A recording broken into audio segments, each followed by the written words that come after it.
A continuación, programa especial. Matemáticas, comunicación y lenguaje, educación física, ciencias naturales, modalidades flexibles, expresión artística, apoyo psicosocial, esto y mucho más en Aprendo en Casa.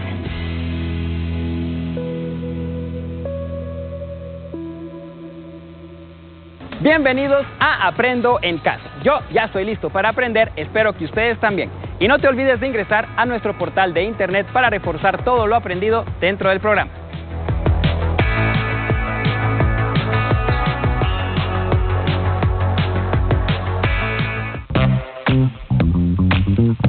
Matemáticas. Mucho gusto, mi nombre es Josué Efraín Yoc López. Vamos con el segmento de matemáticas. El tema en particular que vamos a trabajar el día de hoy es el de razones trigonométricas.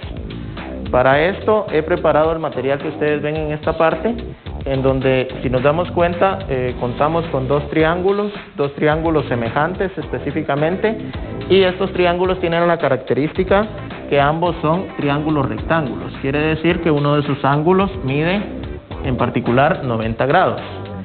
Ahora, si nos enfocamos en cada uno de los vértices del triángulo, nos podemos dar cuenta que tenemos ciertos segmentos con ciertas distancias que he colocado en esta parte.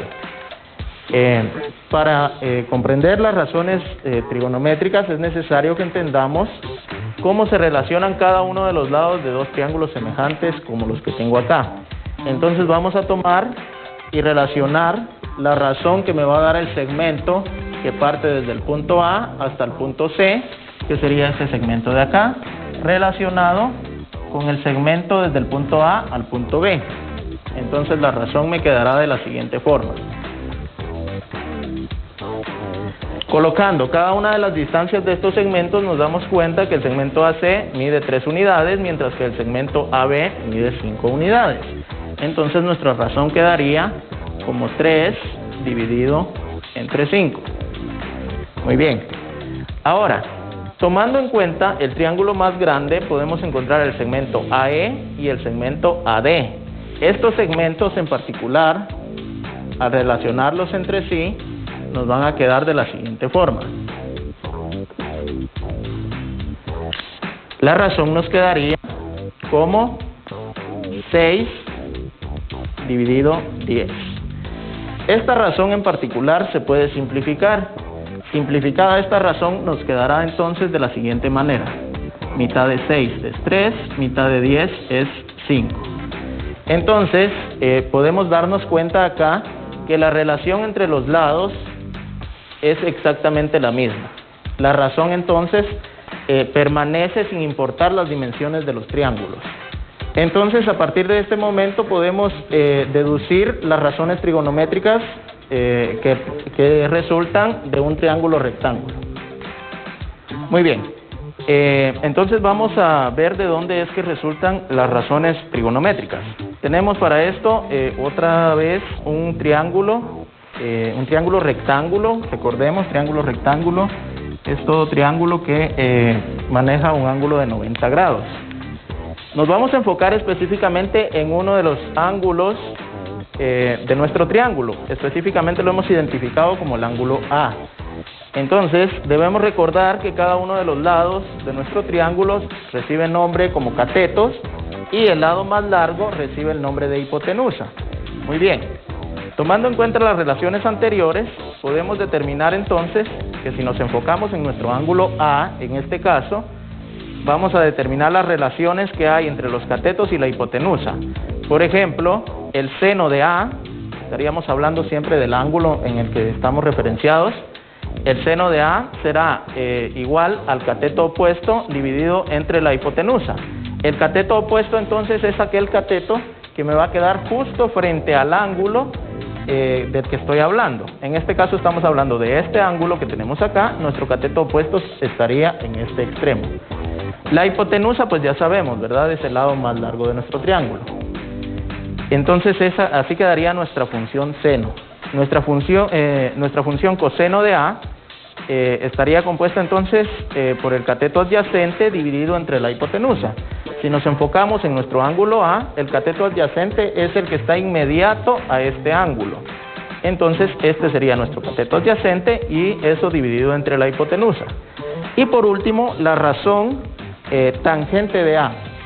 La tangente de A, siempre enfocándonos en el ángulo A, está representada por el cateto opuesto dividido entre el cateto adyacente. Esta razón trigonométrica relaciona en sí los dos catetos de nuestro triángulo. El cateto opuesto, que ya sabemos que es el que nos queda justo frente a nuestro ángulo, y el cateto adyacente, que es el que nos queda inmediato a nuestro ángulo. Y entonces estas serían las tres funciones trigonométricas que vamos a estar utilizando para resolver nuestras actividades que involucren triángulos rectángulos.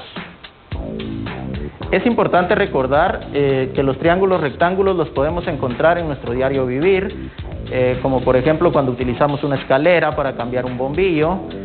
También lo podemos encontrar cuando algún niño está volando un barrilete, por ejemplo. Podemos encontrar triángulos rectángulos cuando nos sentamos a ver televisión, la altura respecto a nuestros ojos en un sillón y respecto a la televisión que está colocada en una pared, por ejemplo. En todo este tipo de situaciones se forman ejemplos reales de dónde utilizar un triángulo rectángulo. Las razones trigonométricas entonces nos sirven para poder encontrar las distancias de los triángulos rectángulos cuando únicamente tenemos cierta parte de la información, que puede ser, por ejemplo, un ángulo, uno de los ángulos, y una de las longitudes, ya sea de los catetos o de la hipotenusa. Entonces, es importante conocerlas de esta manera, ¿sí? Y también es importante memorizarlas hasta cierto punto, pero aparte de memorizarlas, lo más importante es comprender de dónde es que resulta. Les recomiendo también el uso constante de nuestro gel antibacterial en cualquier momento en que nosotros tengamos contacto con personas por algún motivo, alguna necesidad, y además el uso constante de nuestra mascarilla en espacios públicos, el distanciamiento social, el lavado constante de nuestras manos con agua y jabón, y sobre todo mantener siempre el respeto hacia las disposiciones que nuestras autoridades han establecido para esta pandemia. Recordemos que juntos saldremos adelante y Guatemala no se detiene. Comunicación y lenguaje. La importancia de la poesía no se mide por lo que se dice, sino por cómo se dice. Bienvenidos al segmento de comunicación y lenguaje. Hoy nos acompaña Mara Elisa Aguayo. Mara Elisa, un placer tenerla por acá. ¿Qué tema vamos a platicar hoy? Un tema fascinante y es el de la poesía, ¿sí? Bueno, pero antes de hablar de la poesía, quiero mencionar que un escritor se vale de, bueno, obviamente está escribiendo, ¿verdad? Usa su pluma, su papel, pero hay diferentes formas de expresión en cuanto a la escritura. Y es que puede ser en prosa, cuando tú escribes en párrafos, y también puede ser en verso, cuando escribimos en poesía. Aunque no todas las poesías tienen rimas, por ejemplo, ¿verdad? Entonces, ya mencionando esas dos formas que el escritor puede utilizar, hoy vamos a hablar un poco sobre la poesía. Y bueno, ¿a ti te gusta la poesía? ¿Has leído poesía? Me gusta ¿Sí? la poesía, me gustan más los versos que, por ejemplo, van en rima, ¿verdad? Esa es la poesía que más me gusta en realidad. Y que yo siempre he pensado que eso de rimar es una característica muy peculiar, muy difícil de tener en un escritor, porque tiene que ir haciendo las conexiones entre una sílaba y la otra, e incluso los que hablan de poesía tienen que medir, hay una métrica para eso. Entonces eso es un gran mundo, ¿verdad? Pero hoy no nos vamos a detener en eso, sino vamos a analizar un poquito qué hace que un escritor escriba, valga la redundancia, tal poema. ¿Por qué escribe eso? ¿Qué lo llevó a escribir un poema? Sí, por ejemplo, si tú estás cansado de un día largo de trabajo y llegas a la casa y alguien te pregunta cómo estás, tú no dices, ay, estoy feliz, cansado, sino tu expresión, ¿cómo sería? Sería, bueno, sí, estoy un poco cansado, tuve un día duro y bueno, me voy a dedicar a descansar. Acorde a cómo me siento, por ejemplo. Exactamente, y es que la mayoría, no podemos generalizar, pero la mayoría de veces un autor de poesía escribe lo que siente, lo que está viviendo en su entorno. Y eso creo que es el éxito, por ejemplo, de muchos poemas, ¿verdad? Porque mucha gente se logra identificar a tal punto con el autor que siente prácticamente lo mismo en ese momento, ¿verdad? Exacto. Y también otro detalle importante cuando escriben los poetas es que tienen su conocimiento previo más el presente y es como una mezcla de ambos y entonces eso los ayuda a expresarte mejor. O también lo que esté pasando en la sociedad, algo histórico, algo que imagínate ahora que estamos en este tiempo de la pandemia, pues alguien podría escribir, bueno, dime cómo te sientes hoy en cuanto a eso. Yo le decía a algunos estudiantes el otro día, ¿por qué no le escribimos una carta al coronavirus? ¿Qué le expresaríamos a él? Bueno, no sé si es masculino o femenino, pero ¿qué le expresaríamos, verdad? Entonces, depende mucho de qué siento, qué estoy viviendo, qué experiencias previas, qué estoy experimentando ahora y también muchísimo de mis deseos hacia futuro. Claro, y es que va de la mano con la importancia de expresar lo que uno siente, ¿verdad? Las emociones y demás. Y qué mejor que plasmarlos en una hoja de papel y crear un poema, ¿verdad? Hacer poesía. Y qué mejor que basado en lo que nosotros sentimos y las emociones que estamos viviendo, en esos momentos sería un buen ejercicio. Exacto, ¿verdad? Y que puede servir de desahogo también. Claro. Sí, ahora yo les quiero mencionar 2 poemas que a mí me encantan muchísimo. El primero es el de la niña de Guatemala, y es que este poema habla de cómo se sentía cierto personaje. Y les voy a contar, no les voy a recitar el poema, pero les voy a decir un poco de la historia de ese poema para que ustedes vayan e investiguen y lean ese poema. Y es que cuando José Martí viene acá a Guatemala, pues él era una persona que le gustaba leer, compartir, hacer tertulias y círculos literarios, etcétera. Y entre ese movimiento que él tenía, conoce a María García Granados y queda pero profundamente enamorado porque ella era totalmente diferente a todas las señoritas de aquella época, donde en aquella época quizá existía un poco más de sumisión, el vestuario era diferente, el peinado también, pero ella no, ella iba como un paso más allá. Entonces eso es lo que hace que José Martí se enamore tanto de ella y empiezan a tener una relación muy cercana de amistad.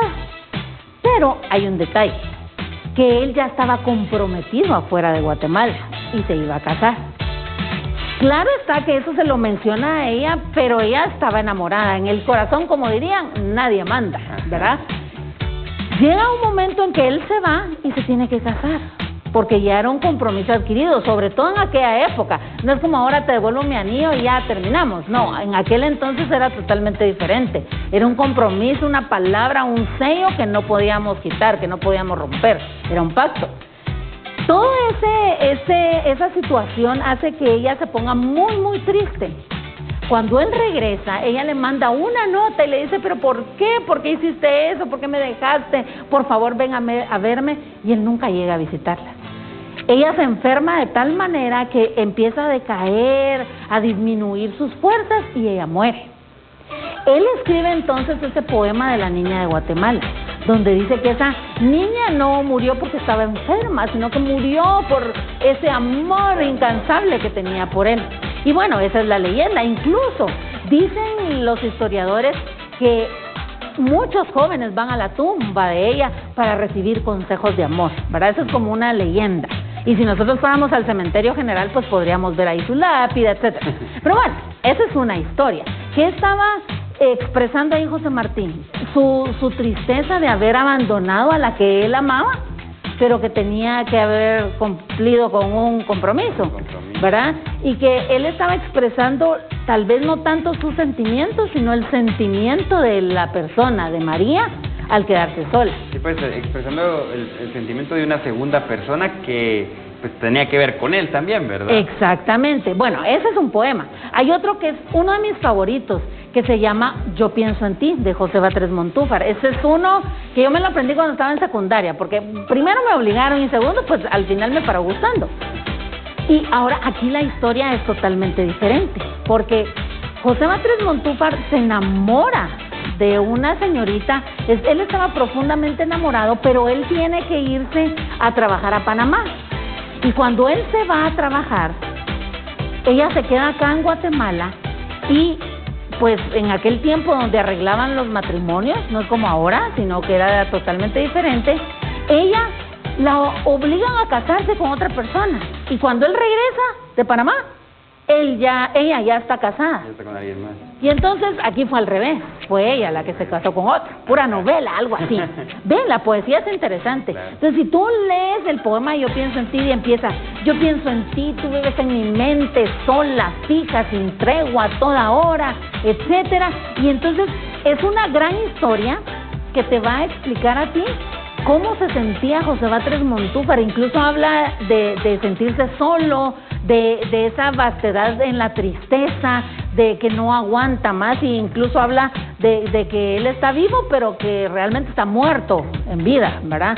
Entonces, ahí en esos dos ejemplos podemos ver que los autores estaban expresando sus sentimientos, que estaban utilizando situaciones que estaban a su alrededor para poder ellos expresar y decir, yo me siento de esta manera, ¿verdad? Claro, y es que la poesía, pues, es de encontrarle el amor y la pasión, ¿verdad? Porque, por ejemplo, a mí me gusta mucho escuchar también la poesía recitada, por ejemplo, que son letras, son textos, son palabras, son frases que pueden llegar a lo más profundo de nuestros sentimientos y podernos identificar, ¿verdad? Y hay tanta variedad que sí o sí las personas que están en casa pues pueden encontrar la poesía específica para lo que están sintiendo en estos momentos, ¿verdad? Hay todo tipo de poesía para todo tipo de lector.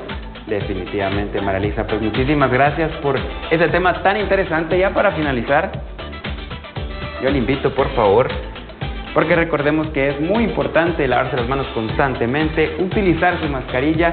Si no tienen necesidad de salir de casa, no lo hagan, por favor. Y recuerden seguirnos en nuestras redes sociales como Aprendo en Casa Guat. Y otra cosa que no se les puede olvidar es que Guatemala no se detiene. Raj Akukpe, na programa a las Lasli, apoyo psicosocial. Bienvenidos personas al programa Apoyo Psicosocial.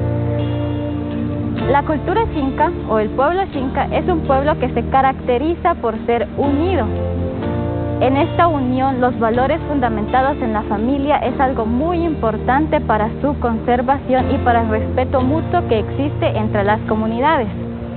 Por eso es que se fundamentan los respetos desde el hogar y la madre es la primera que enseña esto a los niños. La madre se considera una persona, además dadora de vida, siempre muy respetada en la comunidad, tanto desde el momento del embarazo, del nacimiento y también en la crianza del niño o la niña. Es por ello que los valores de los que se caracteriza nuestra cultura son algunos como el respeto, el cual está fundamentado en el respeto a Tiwish, que es Dios creador y formador, la esencia que se tiene con las personas de nuestra comunidad. También la tolerancia y la solidaridad. El pueblo xinca en sus comunidades es un pueblo muy unido, que se caracteriza por apoyarse en las necesidades y también en las fiestas comunales. Cuando una persona de nuestra comunidad está pasando por un momento difícil, todas las personas se unen para apoyarla y así poder superar la crisis que está pasando. También otro valor bien fundamentado es el valor y el respeto hacia la naturaleza. El xinca es un ser natural y por eso se respeta la madre naturaleza, los ríos, los lagos y a Tiwish. Tiwish, como les mencionaba, es Dios creador y formador según la cultura xinca. Esto nos enseña que si nosotros queremos acceder a algún bosque, alguna selva, lago, río o mar, se necesita pedirle permiso a nuestra madre naturaleza. ¿Para qué? Para que nos dé la autorización de poder tomar algún fruto, algún animal y con ello poder alimentarnos en nuestro hogar. Asimismo, también el respeto al territorio xinca. Nuestros pueblos indígenas han pasado por momentos muy duros en la sociedad y en la historia guatemalteca. Es por ello que el territorio xinca se respeta y principalmente se preserva en la comunidad. Si una persona que no pertenece a la comunidad xinca quiere ingresar, se le permite y se le invita y es recibida con mucho amor, amistad y solidaridad. Pero asimismo también se preserva el territorio xinca con las personas que conviven ahí. La tenacidad es algo que caracteriza a nuestro pueblo, la fortaleza con la que superan las adversidades. en este caso el pueblo Xinca, con las personas Alaxlaxli, están sufriendo también con esta crisis humanitaria que afecta hoy en día, no solo a nuestro país, sino que al mundo entero. Es por ello que la tenacidad, la fuerza con la que el pueblo Xinca se enfrenta, ayuda a poder sobresalir con todos los problemas que se viven. La unión es la que nos caracteriza para poder salir adelante. Hemos luchado contra muchos obstáculos a lo largo de la historia. La invisibilidad ha sido uno de ellos. Es por eso que unidos es que hemos logrado salir adelante. Así como Guatemala logrará salir adelante ante esta adversidad. Y recuerda que Guatemala no se detiene. Ciencias naturales. Bienvenidos al segmento de Ciencias Naturales. Hoy nos acompaña Evelyn Zapata para enseñarnos un poco más sobre biología. Evelyn, bienvenida. Cuéntenos, ¿qué vamos a aprender hoy? Hola Claudia, ¿cómo estás? El día de hoy vamos a continuar con el tema de transporte celular. Como vimos anteriormente acerca de difusión, hoy vamos a trabajar otro tipo de transporte en donde la célula no requiere de energía tampoco para que este se pueda llevar a cabo. ¿Ya? ¿Y esto cómo puede pasar? Esto pues lo vamos a ver bajo el tema de la ósmosis. Ósmosis. ¿Y qué es ósmosis? ¿Qué es ósmosis? Ósmosis se conoce también como otro tipo de transporte pasivo en el cual las sustancias pueden pasar de un medio de intracelular a otro, pero en este caso lo hace a través de una membrana semipermeable. Fíjate, ahora en este caso es una membrana que se dice semipermeable. ¿Qué entiendes tú por la palabra permeabilidad? Que es como contra agua, algo así. Exactamente. Y si a esta le agregamos el sufijo, el prefijo semi, ¿sí? Pues tal vez como que de vez en cuando se le pasa el agua, a veces no. Así es. Resulta que a nivel celular estamos nosotros hablando que todas nuestras células tienden a ser semipermeables y en este caso son selectivas también. Ellas seleccionan qué tipo de sustancia van a permitir que atraviese hacia el interior de la célula y del mismo modo qué tipo de sustancias va a permitir que vayan de la célula hacia el exterior. Entonces, en este caso, sabemos que la membrana plasmática es una membrana selectiva, que ella selecciona qué sustancias pueden entrar a la célula y qué sustancias van afuera como desecho. Y en este caso es semipermeable. Entonces, en el experimento de hoy, los elementos que necesitamos, como siempre, elementos que tenemos al alcance en nuestra cocina, son 2 recipientes de cristal, agua del grifo, agua del chorro, y en este caso vamos a utilizar ciruelas pasas. Sí. Esas son las que vamos a utilizar. El proceso es el siguiente. Colocamos en un recipiente una cierta cantidad de agua y vamos a introducir en este vasito unas cuantas pasas. Sí. Cabe resaltar que para esto sí vamos a tener que dedicarle tiempo, Claudia. Esto no lo vamos a poder observar en unos minutos ni en un par de horas. Esto tendríamos que dejarlo aproximadamente un día. Un día, para que este proceso realmente pueda observarse de una manera así bien detenida, bien detallada. Entonces, para acelerar el resultado del proceso, acá tenemos ya unas pasas que han estado más de 24 horas sumergidas en este vaso con agua. Entonces quiero que observes, Claudia, las diferencias o las que hay en cuanto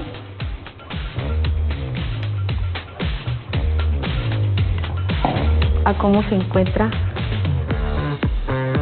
las pasas. Ok, entonces acá. Pues podemos ver que el tono cambió, esta está un poco más clara, también está muchísimo más grande y tal vez esas serían las dos diferencias más resaltantes.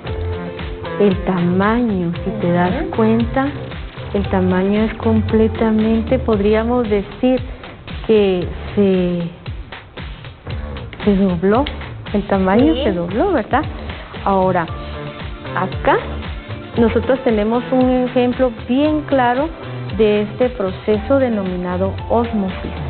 En este caso, toda la cubierta de la pasa va a ser el papel de la membrana plasmática y en este caso va a ser una membrana semipermeable.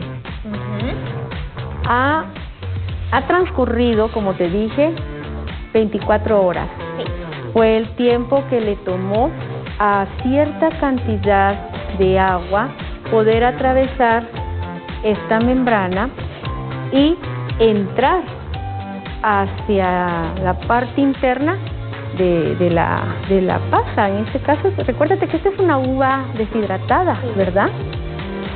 Entonces, en este caso, ahora, no sé si te surge la inquietud en cuanto a saber qué cantidad de líquido es el que puede realmente atravesar esta membrana. Sí, me surge esa duda. Correcto. Resulta que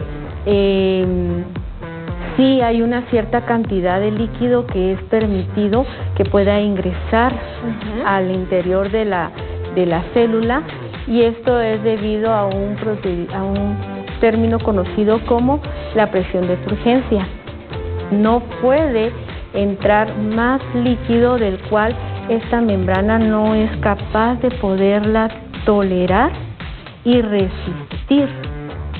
¿Y eso pasa automáticamente? En este caso sí, para este tipo de solución. Vamos ahora a entrar a una conexión con 3 tipos de soluciones que existen. Y estas van a estar regularizadas en función de la cantidad de un soluto que se pueda manejar para trabajar una solución. En este caso podríamos hablar, por ejemplo, de una solución de agua con sal, y de acuerdo a la cantidad de sal que nosotros podamos colocar en un determinado volumen de agua, así es como nosotros podríamos trabajar 3 tipos de soluciones.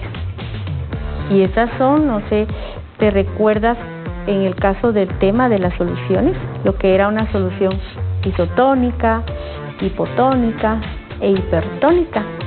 Sí. ¿Sí?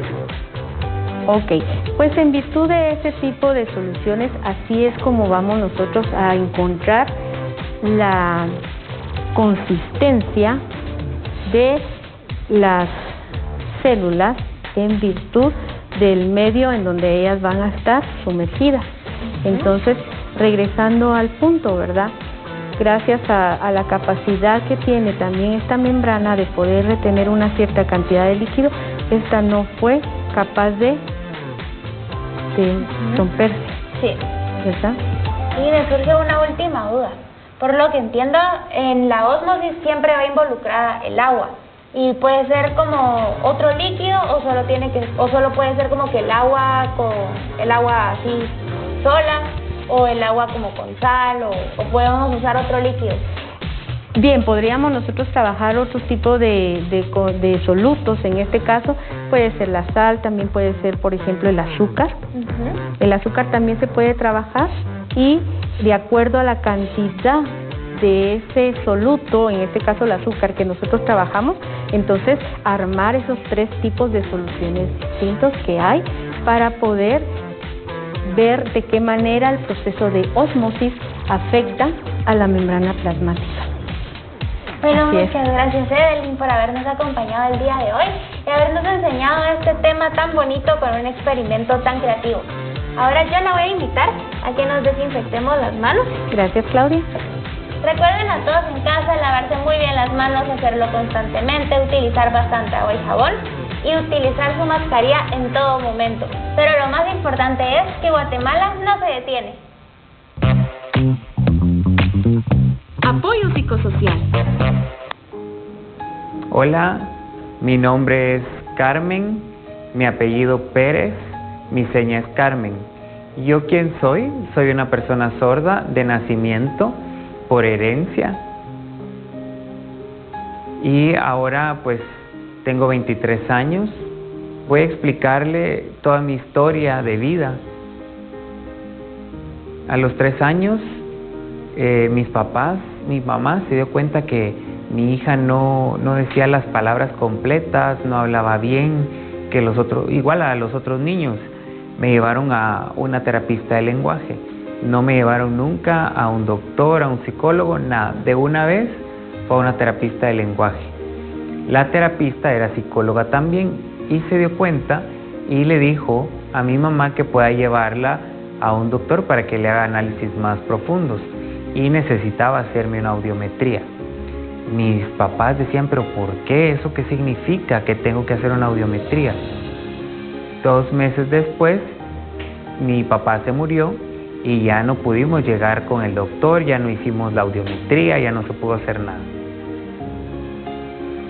Más adelante, mi mamá trató de llevarme al doctor y le dijo, puede hacerle una revisión a mi hija porque no dice las palabras completas y necesita hablar bien, las habla todas cortadas.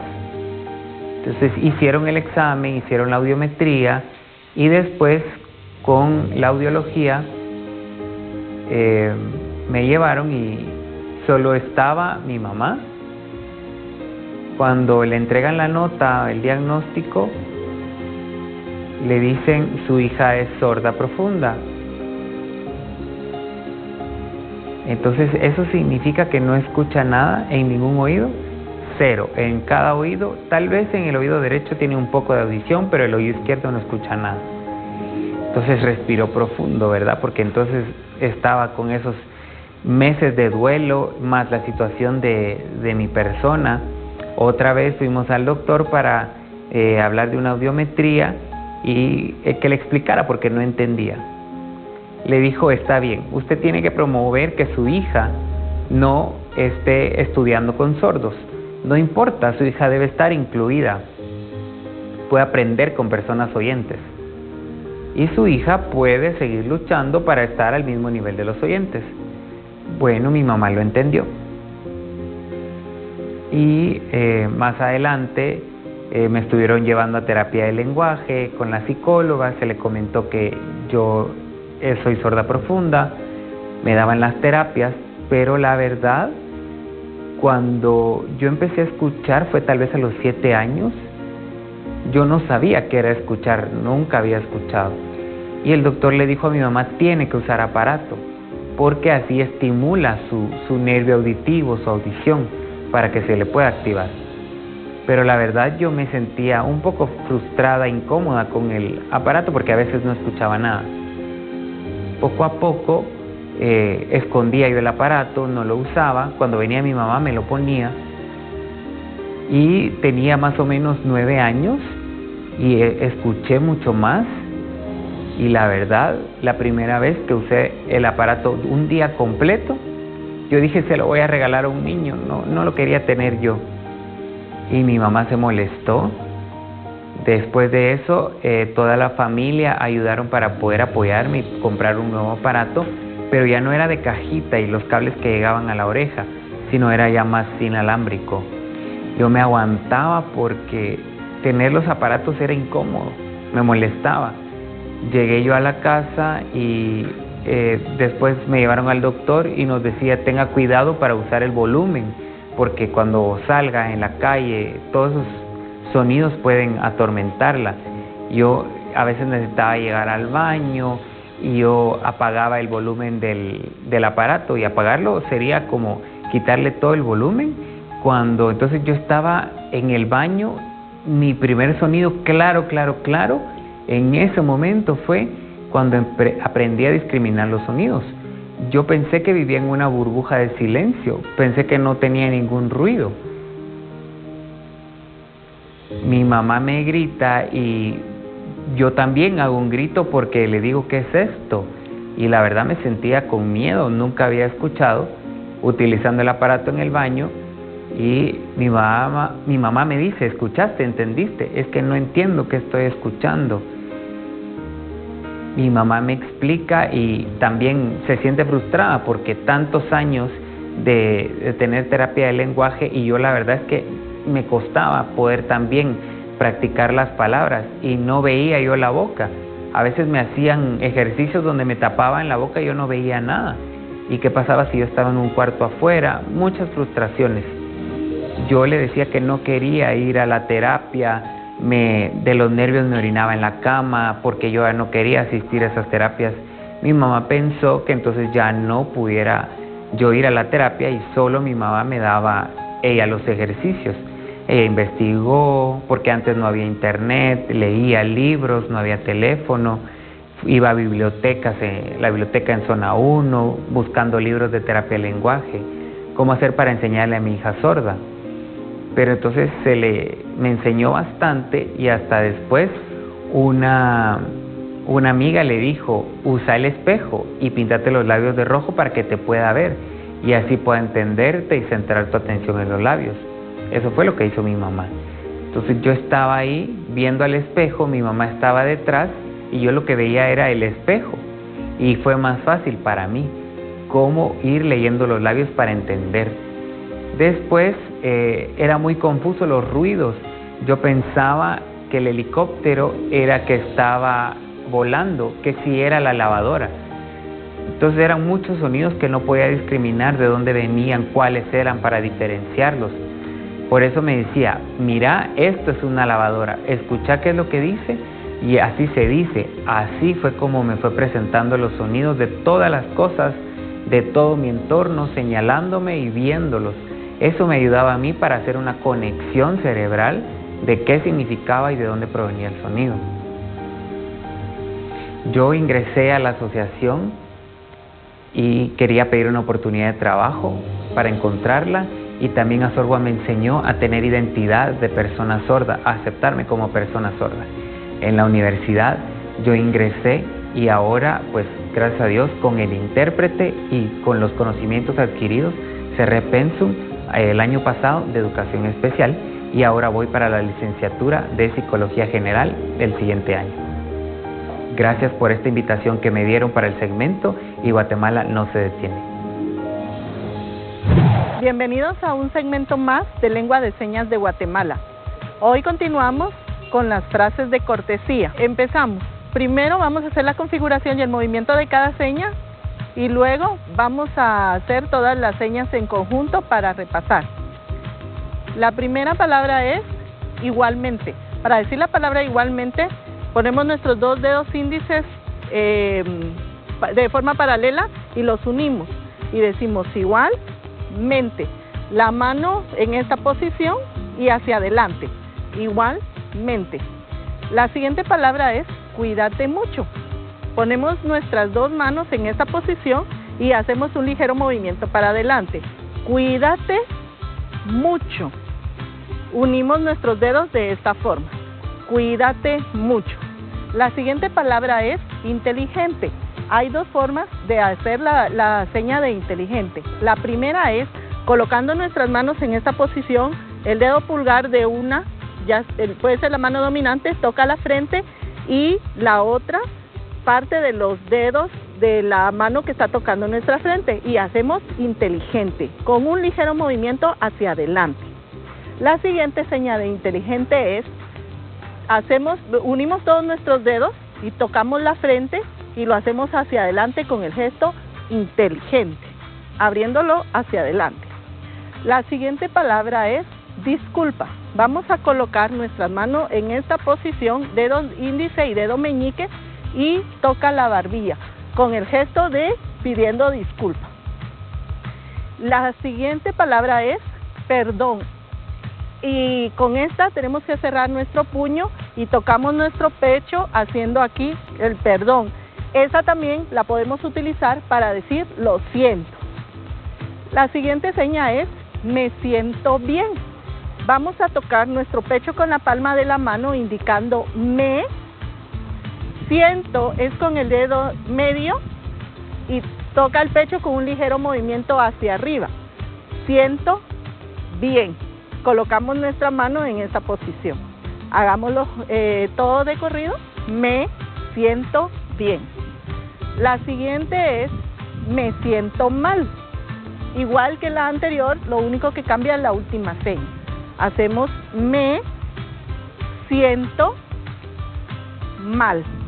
Ya no es la posición del dedo pulgar hacia arriba, sino la posición es para abajo. La siguiente seña es pórtate bien. Vamos a señalar a la persona a quien le vamos a decir la frase y vamos a hacer con el dedo índice indicando a la persona. Luego cerramos nuestro dedo índice y pulgar y lo dirigimos hacia abajo en esta posición. Pórtate bien. La siguiente palabra es pórtate mal. Se señala a la persona que se le está indicando que se portó mal. Hacemos esto y el gesto acompañado de la seña viendo hacia abajo. Te portaste mal. La siguiente palabra es mala suerte. Vamos a hacer en esta posición la mano, un ligero movimiento para arriba tocando el cuerpo y hacemos mala suerte.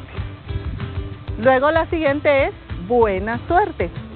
Vamos a hacer siempre el movimiento de la mano hacia el cuerpo y hacia arriba y terminamos con el gesto que indica que lo hizo bien. Entonces es buena suerte. La última palabra es regreso. Vamos a colocar las dos manos con la letra R y hacemos el movimiento hacia nuestro cuerpo. Regreso.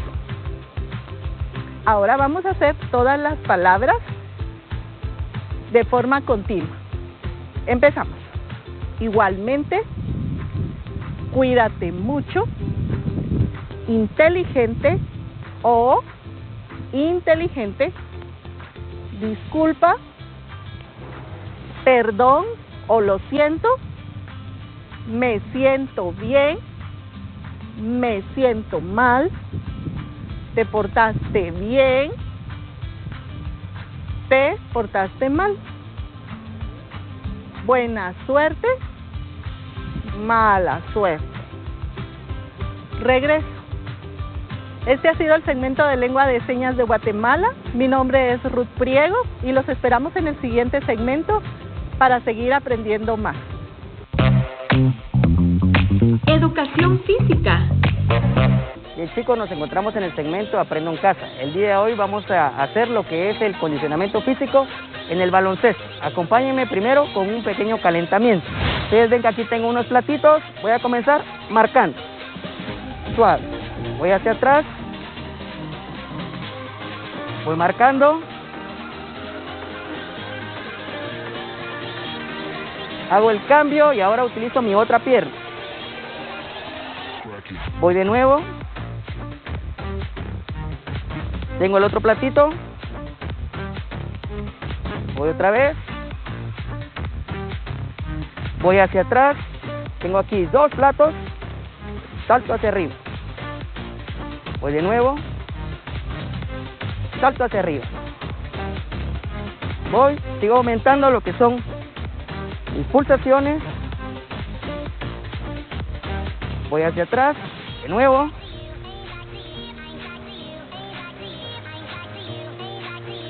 Voy atrás.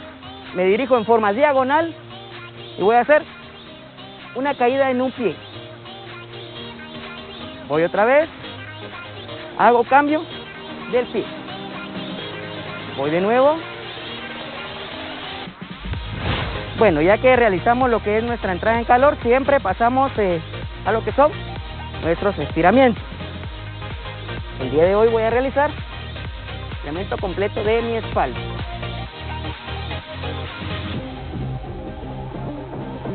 Hacia atrás.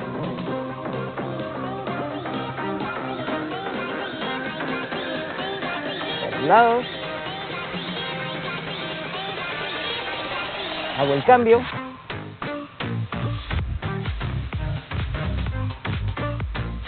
volcado hacia el frente. Ahora hacia arriba. Y paso a lo que es el condicionamiento físico en el baloncesto. Para empezar, voy a trabajar 8 minutos del salto de cuerda, solo que lo voy a hacer de una forma intermitente. Voy a estar saltando 1 minuto de cuerda por 1 minuto de descanso. Comienzo.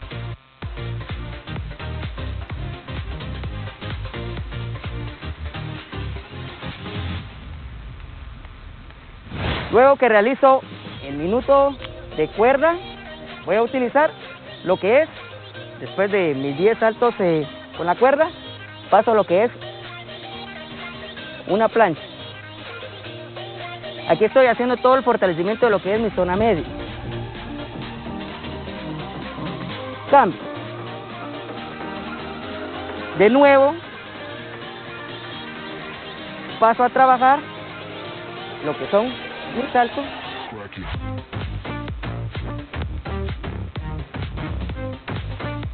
Luego que hago mis saltos, vengo acá y voy a estar trabajando flexiones. Cambio. Voy.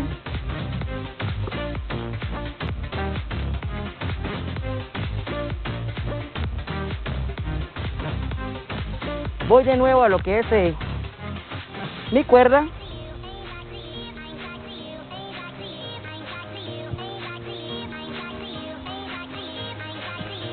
Después de mis saltos, vengo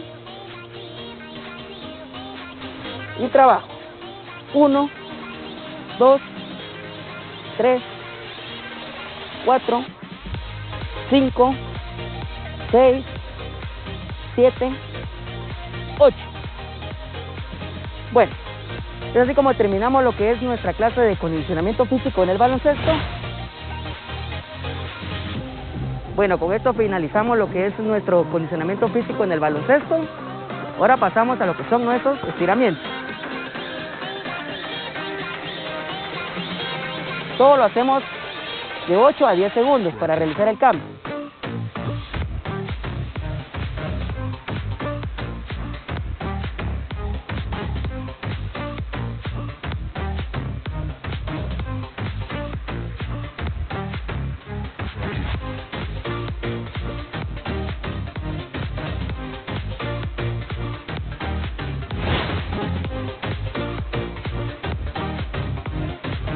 Más que pueda.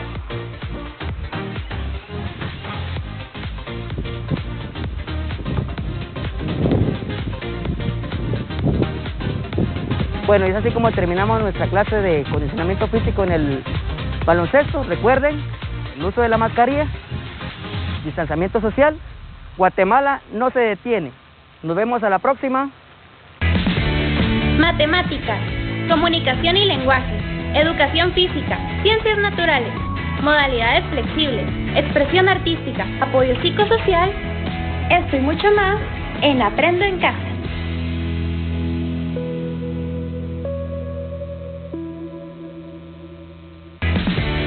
Matemáticas, comunicación y lenguaje, educación física, ciencias naturales, modalidades flexibles, expresión artística, apoyo psicosocial, esto y mucho más en Aprendo en Casa.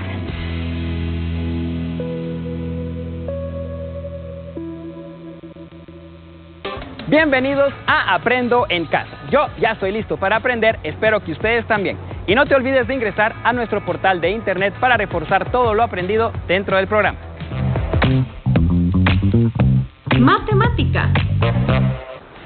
Bienvenidos al segmento de matemáticas. Hoy nos acompaña nuevamente el profesor Christopher Duarte para seguirnos enseñando un poco más sobre la estadística. Profe, bienvenido. Cuéntenos, ¿cuál es el tema de hoy? Hoy vamos a seguir hablando acerca de probabilidades. Ajá. En la clase anterior vimos probabilidades con eventos independientes. Entonces, ahí era cuando la probabilidad de que la probabilidad del primer evento no afectaba la probabilidad del segundo evento.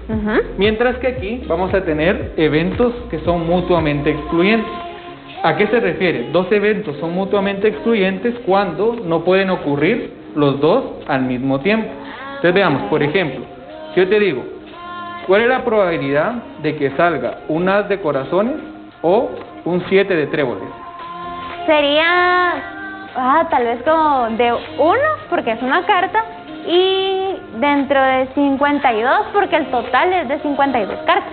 Muy bien, entonces aquí vemos algo, por ejemplo, que salga as de corazones, entonces tiene una de 52 cartas. Sí. Pero por ejemplo, si yo ahora quiero analizar la probabilidad de que salga 7 de tréboles, vamos a analizar, ahora ya no hay 52 cartas, sino que hay 51.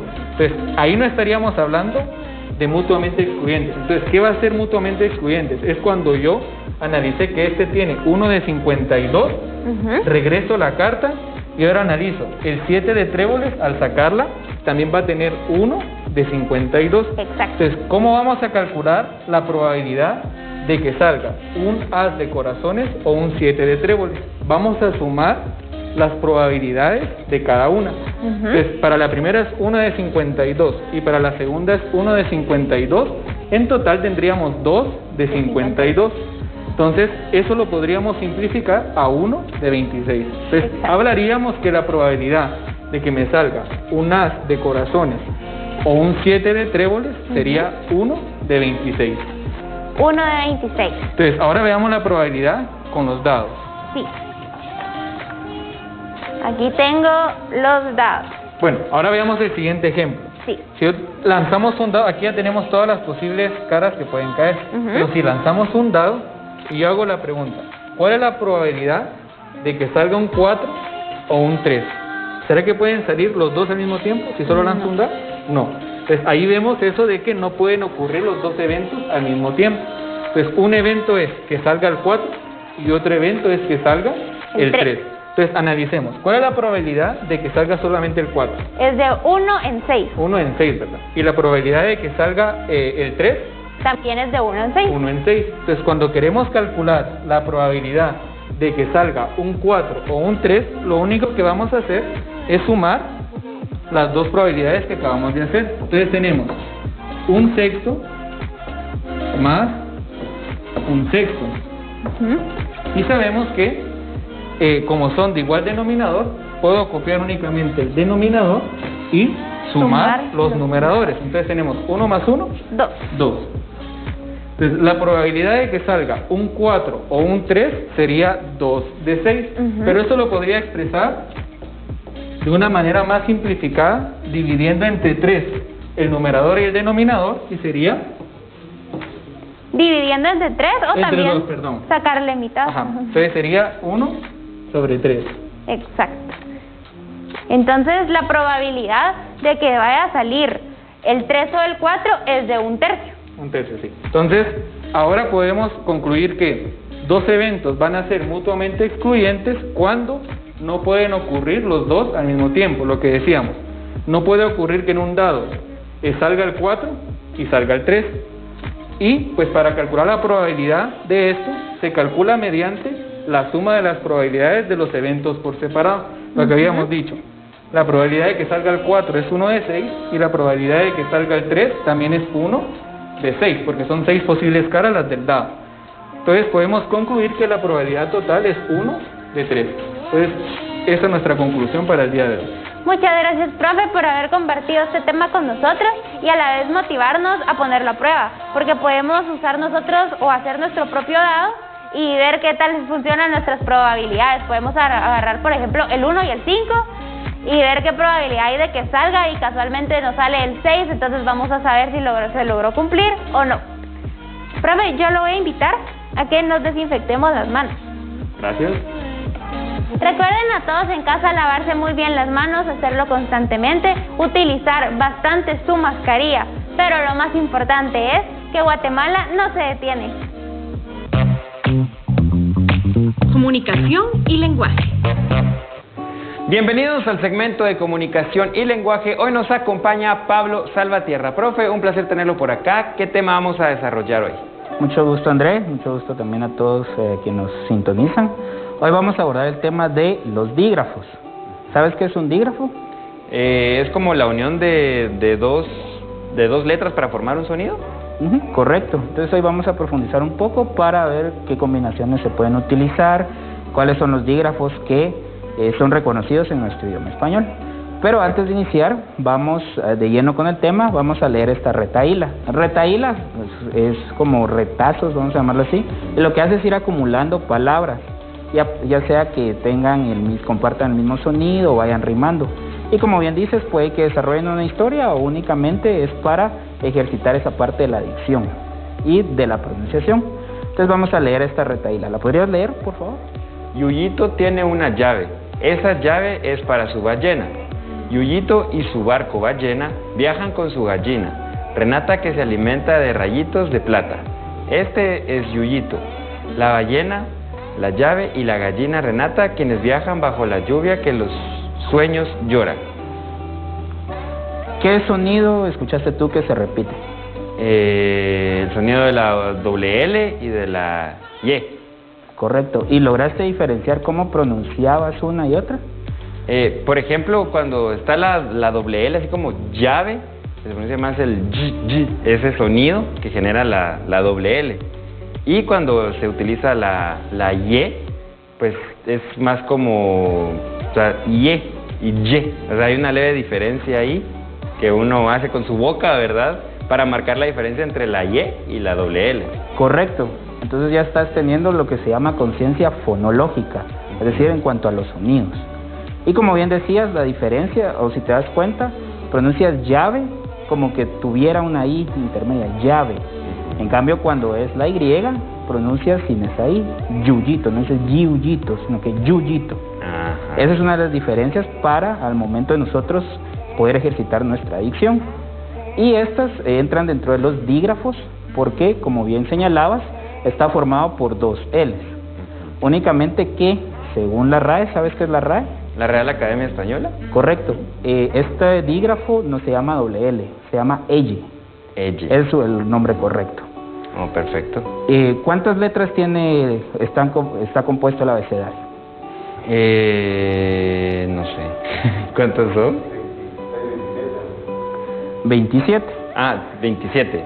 Pero eso acaba de ser recientemente, el 2010. Antes del 2010 estaba compuesto por 29 letras, porque la Real Academia aceptaba algunos dígrafos dentro del abecedario, como la che.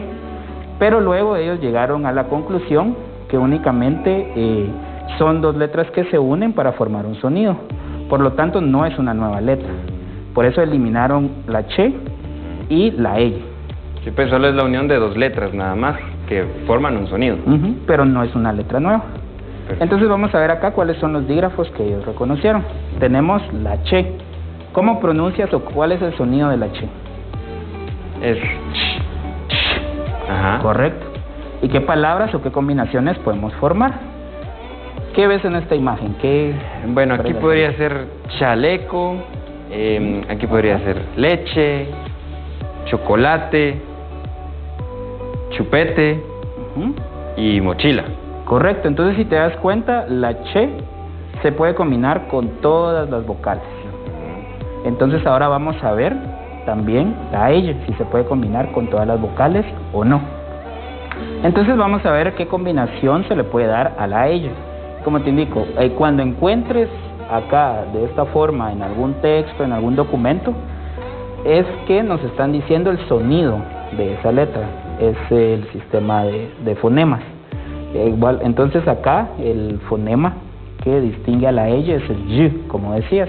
Pero si nos ponemos a pensar entre la elle, y la y, se puede confundir. De hecho, hay varios países donde estas dos letras se pronuncian de la misma forma. Claro. Y a eso se le conoce como yeísmo. No es que esté mal, no es que sea incorrecto, pero son particularidades de cada región. Acá el dialecto que nosotros tenemos del español sí hace esa diferencia entre la elle y la y, por lo que es necesario entenderlo y saber cómo pronunciarlo para que nuestra dicción sea buena. Ahora miremos qué combinaciones se pueden hacer. Acá tenemos ya. ¿Qué palabra se te viene a la mente? Bueno, aquí sería llave. Muy bien. Aquí podría ser gallina, llorar, lluvia y ballena. Así es. Y si te das cuenta, entonces, conforme vas pronunciando, ibas haciendo el sonido de la I, aunque no fuera algo consciente, sino que decías llave, ballena. Esa es la particularidad de la ella. Porque si lo decimos con Y sería ballena, llave, y sí se escucha ese cambio. Claro. Aunque sea mínimo, pero sí se logra percibir, ¿verdad? Se percibe. Y eso es algo que también nos ayuda a ejercitar la atención y la memoria de cómo poder pronunciar nuestro discurso. ¿Y por qué crees que es importante saber cómo pronunciar y conocer este tipo de información? Bueno, es importante porque como al momento de uno comunicarse o hablar, pues es muy importante el poder pronunciar muy bien las palabras, tener una buena dicción, ¿verdad? Y el momento de que nosotros no podemos diferenciar la Y con la Y, pues puede existir, como usted dice, se va a entender obviamente el mensaje, pero si nosotros queremos hablar correctamente, pues lo ideal es pronunciar todo bien, ¿verdad? Entonces, saber esa diferencia entre estos fonemas para poder pronunciar bien las palabras y que nos puedan entender igual, ¿verdad? Así es, y también otro dato. Tú sabes que cuando no nos cabe una palabra al final del renglón la separamos, o incluso cuando separamos en sílabas. ¿Crees tú que los dígrafos se separan? Es decir, si estamos terminando el renglón y estamos escribiendo mochila y no nos cabe la palabra, ¿cómo sería la forma correcta? ¿M-O-C y separamos la C de la H? ¿O se mantiene mochila?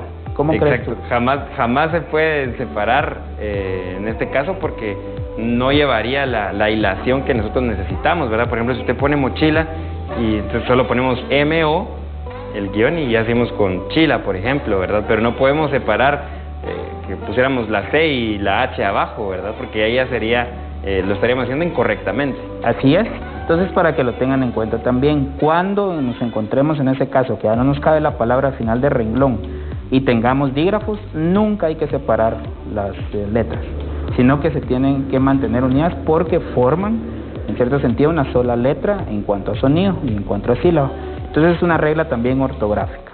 Y también les recomiendo, si tienen acceso, pueden consultar el diccionario de la RAE o los manuales de ortografía de la RAE, donde nos citan estas normas y podemos aprender más. Perfecto, profe, pues muchísimas gracias por este tema muy interesante y es algo que debemos de poner en práctica. Ahora usted mencionaba no poder separar, el no tener que separar los dígrafos porque es algo que son dos letras que juntas forman un sonido, ¿verdad? Entonces lo ideal pues es no separarlas. Ya para finalizar, profe, yo le invito por favor, porque recordemos la importancia de mantener una buena higiene. Ustedes en casa recuerden lavarse las manos constantemente, utilicen su mascarilla. Si no tienen necesidad de salir de casa, no lo hagan por favor, y recuerden seguirnos en nuestras redes sociales como Aprendo en Casa Guate. Y otra cosa, no se muevan de donde están porque ya seguimos con más de su programa Aprendo en Casa. Ciencias naturales. Bienvenidos al segmento de Ciencias Naturales. Hoy nos acompaña Evelyn Zapata para enseñarnos un poco más sobre biología. Evelyn, bienvenida. Cuéntenos, ¿cuál es el tema de hoy? Claudia, ¿qué tal? Pues el día de hoy vamos a continuar con los temas de transporte celular. De eso vamos a hablar el día de hoy. ¿Te recuerdas cuando trabajamos el tema del sistema respiratorio y enfatizamos respecto de el caso cuando viene el oxígeno de los alvéolos y que pasa a los capilares a través de una difusión y del mismo modo de los capilares sale luego al resto de la célula? Y en sentido contrario, el dióxido de carbono sale de los capilares hacia los alvéolos de nuevo para ser expulsado al exterior a través de la difusión. ¿Y usted podría comentarnos un poco más sobre esto? ¿Qué es la difusión? Bueno, la difusión no es más que el paso de sustancias a través de una membrana. Y en el caso del sistema de los procesos de respiración, el intercambio de gases que le llama, en donde vemos cómo el oxígeno y el dióxido de carbono hacen ese traspaso de una membrana a otro mediante este proceso conocido difusión, pues vamos a demostrar con experimentos sencillos que no solamente los gases pueden trabajar bajo este proceso. O sea que no solo el dióxido de carbono puede tener este procedimiento, también otros. Sí, así es. No solamente los gases, vamos a encontrar que también hay sustancias líquidas que pueden llevar a cabo este proceso. Y definimos de una vez difusión. Entonces se entiende que la difusión es el paso de las sustancias de un medio a otro a través del gradiente de concentración. ¿Y qué es el gradiente de concentración? Pues el gradiente de concentración no es más que la diferencia entre el movimiento de las partículas que tienen entre dos medios completamente distintos. ¿Ya? Ya. Bueno, para este experimento los materiales que requerimos, como siempre, son materiales bien sencillos, básicos y que encontramos al alcance de nuestra mano, ¿verdad? Entonces, ¿qué necesitamos? Pues vamos a necesitar vasos de cristal, agua corriente, agua de la llave, o sea, no necesita que esta sea agua purificada, no, agua corriente y templada, porque para la primera experimentación que vamos a hacer necesitamos que el agua esté templada, ¿sí? Bueno, y vamos a usar colorante vegetal. Sí. El color es indistinto, no importa, vamos a usar en este caso azul. Entonces, lo que vamos a hacer es lo siguiente, vamos a dejar caer unas cuantas gotas de este colorante a este vaso que tenemos acá con agua, ¿sí? Entonces quiero que observes bien qué es lo que va a suceder, ¿sí? Sí.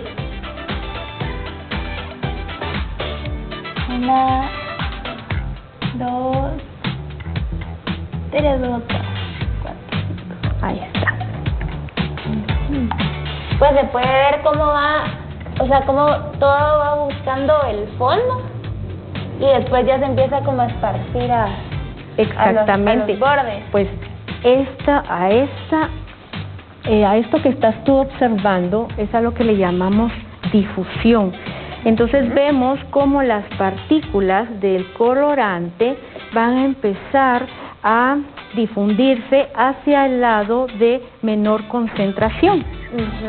Venimos acá del área superior, que es donde tenemos mayor concentración, y van hacia el lado de menor concentración.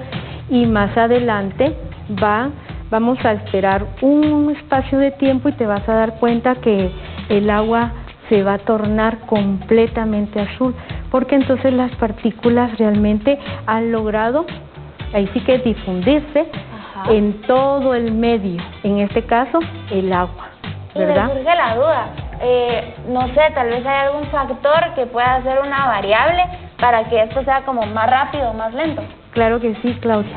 En este caso, la temperatura. Este es un factor bien dominante en cuanto al proceso de difusión. Entonces, para esto, pues vamos a realizar el segundo experimento. En este caso, pues vamos a necesitar siempre dos recipientes, mejor si son de vidrio transparentes, para que esto realmente lo podamos apreciar ahí sí que al máximo. En uno vamos a tener agua completamente fría. Acá, si te puedes dar cuenta, pues hemos dejado caer unos cubitos de hielo para que realmente esto se pueda enfriar más. Y en este otro recipiente lo que vamos a tener en este caso va a ser agua caliente. Jóvenes, por favor, siempre con mucho cuidado, ¿verdad? La manipulación en este caso del agua caliente para evitar cualquier accidente, ¿verdad? Entonces, vamos a verter acá el agua caliente. Se mira que está bien caliente. La verdad es que sí. Hasta se empañó. Sí. Bueno, y entonces vamos a procurar trabajar esto al mismo tiempo para que podamos observar, ¿verdad? Entonces vamos a colocar de nuevo el colorante al recipiente que tiene agua fría. Y ahora vamos al recipiente que tiene agua caliente.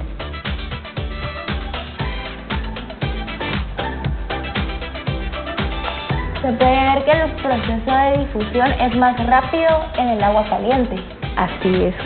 ¿Y por qué pasa esto? ¿A qué se debe?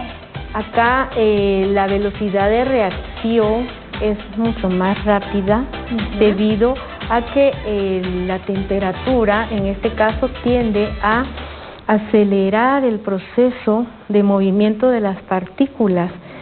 en este caso de las partículas de la sustancia que nosotros estamos agregando. Entonces, acá la velocidad y la difusión, como puedes observar, se hizo de manera inmediata.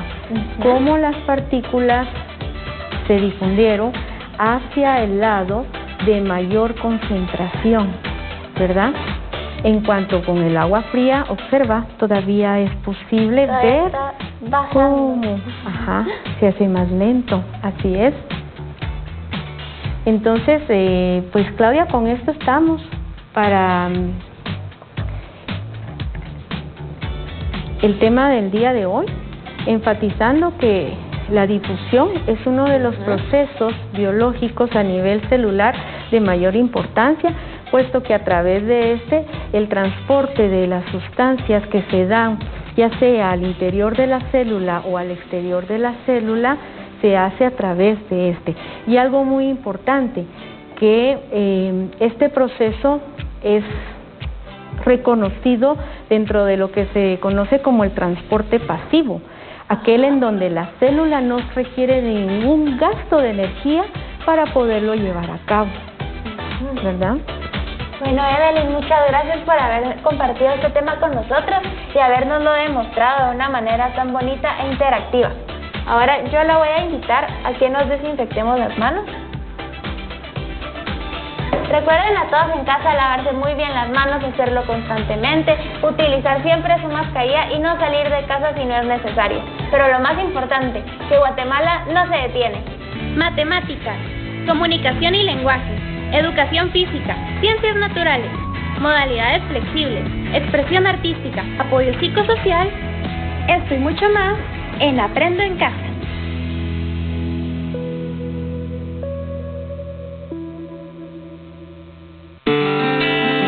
Los niños de Guatemala tienen un buen futuro porque los papás estamos cuidando muy bien de ellos.